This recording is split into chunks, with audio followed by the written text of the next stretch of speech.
don't know. Had to get gay. I said we couldn't get through this playlist sermon series without a little bit of a musical. We'd have to revoke our gay card, I think, right? Oh, thank you so much, Voices, for that. It's us in the spirit. Will you join me in prayer? Holy One, Holy God, Holy You who are here in this space with us this day, we are so grateful for the love that you show to us, for the reminder that through all the seasons of our lives, you are here walking with us, journeying with us every minute of every day. For that knowledge of your love, we are so grateful. And so, Spirit, as I begin to share the message that you have laid upon my heart this day, I ask your blessing. Touch my lips that they might speak a word desirable to you. Open our ears to hear. Open our hearts to transformation. Holy One, by your power and through your grace. Amen. So growing up, I lived in a house full of clocks, full of them, absolutely full of clocks. Wall clocks and mantle clocks, wind-up clocks and electric clocks. No cuckoo clocks, though. That's it. They drew the line. They were always ticking and chiming, hanging on every single wall and stacked 2 and 3 deep on the piano and the mantels. Indeed, it is not an exaggeration for me to say that the playlist of my early life was really less of a song and more of a metronome. Every moment of my day was marked with the incessant tapping of second follow second, minute follow minute, hour follow hour. And so I must say, Voices, it is lovely to hear, 525,600 minutes, not the beating of 30 clocks in my house all night long. I have to tell you that there is nothing worse than getting to the last few minutes of the season finale of your favorite show. Scully's been abducted, Jon Snow might be dead, Picard is a Borg, and who the hell shot a JR? And then all of a sudden, all 30 of your clocks in your house decide to chime at once, and you can't hear the last few minutes of the show. Years and years of TV history was absolutely ruined because my family has some sort of pathology about mortality. I'm just saying. And I'm not bitter because of therapy. And because of God's gift of Hulu, I'm not bitter about it.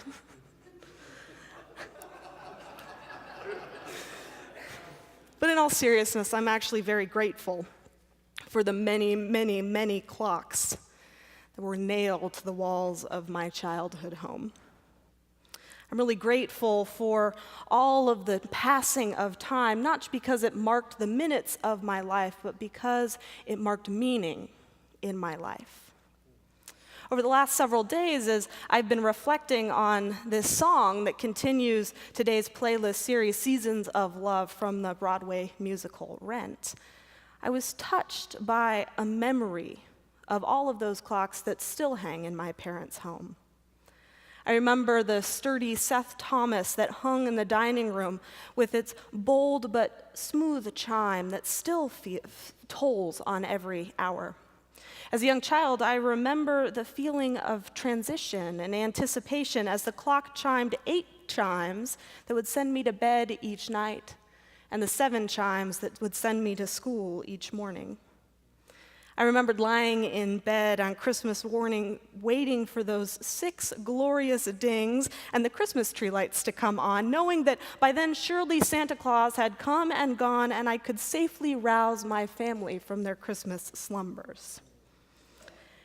I remember what it was like every 7th day. On the day that God rested, I remember watching my parents with their clock keys and cranks in hand, winding all of the clocks, teaching me early that even as the world would rest, time would never stop.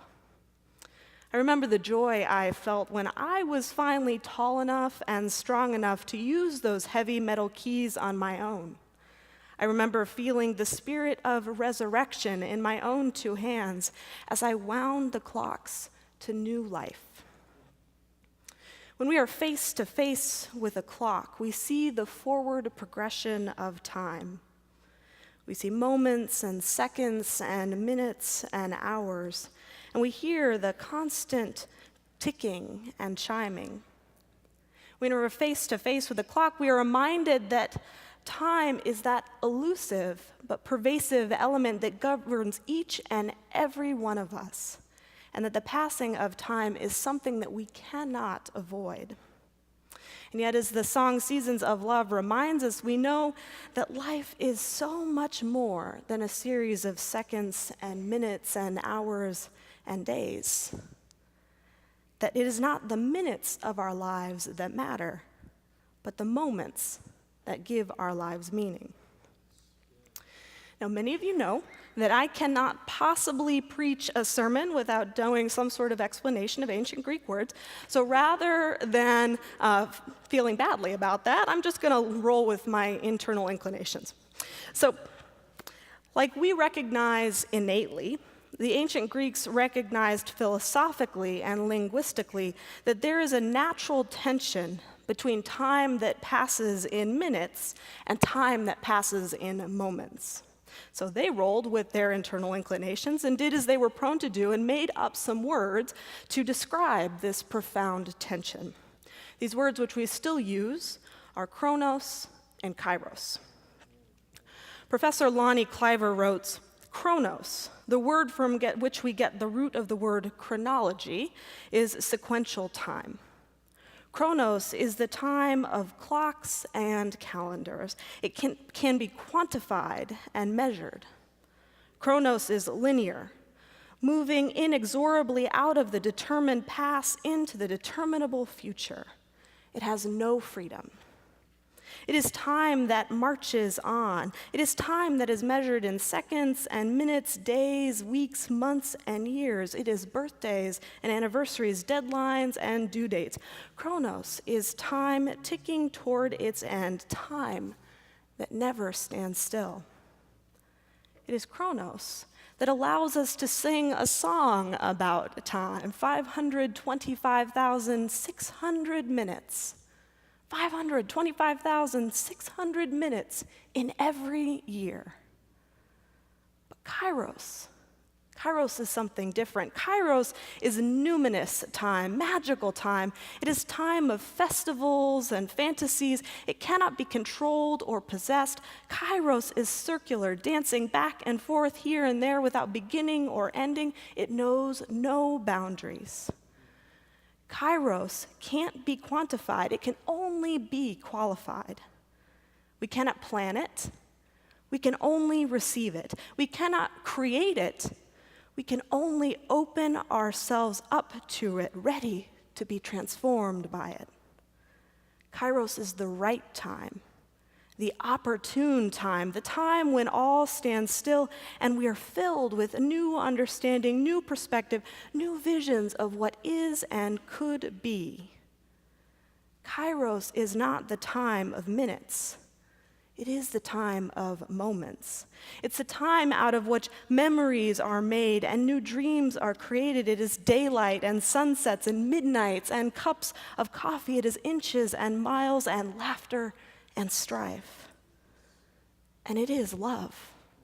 It's always about love. I spent some time earlier this week speaking with a couple who are planning their wedding in the fall. As I chatted with them, I reflected on my own wedding that I had just a little over a year ago, and I remembered how much of the prep of my wedding was focused on Chronos time, not Kairos time. From dresses and flowers to the caterers and photographer, I remember the unbelievable number of due dates and deadlines that I had to meet. Every day seemed to close with unchecked items on the to-do list, and as the clocks ticked forward and the time for preparation grew shorter, the inclination to panic grew much, much stronger. Weddings remind you that Chronos time doesn't stop, even if you're vacillating on your perfect color scheme or your hair doesn't look quite right. It reminds you that your procrastination crisis is not important to others at all, and the world does not stop, even if you want to get off the ride. With weddings, it is very easy to get caught up in Chronos time, in schedules and appointments and planning and preparation. And with weddings, I reminded this eager young couple on Monday, it's easy to forget that there's even such a thing as Kairos time at all.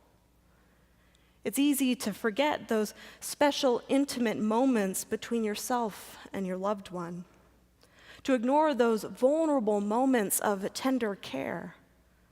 It's easy to stop laughing when there's work to be done, to overlook all those minutes and moments, the meaning and the memories.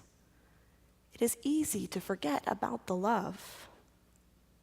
And it's not just with weddings that this happens.